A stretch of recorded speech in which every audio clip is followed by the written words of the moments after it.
Photo की video उसके बाद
So hello guys, welcome to day 2 of this vlog.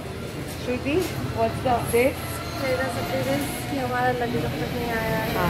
इस लगेज में मम्मी का सब कुछ था और पूजा के सारे सामान, जिसकी वजह से हमारा प्लान थोड़ा डिस्टर्ब हो गया। हमने चीज़ें कुछ अलग तरीके से प्लान की थी और अभी हमें कुछ पता नहीं कि हमारा लगेज कहाँ है, कब आएगा।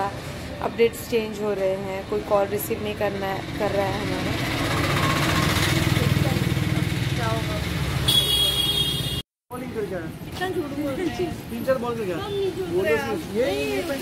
मम्मी का बैग घुमा, पापा की स्मार्टनेस हो गई। मम्मी के बैग में जो सामान डालने वाले थे वो भी नहीं डाले। बताया था कैसा लग रहा है, 15-20 मिनट में जाके आएगा।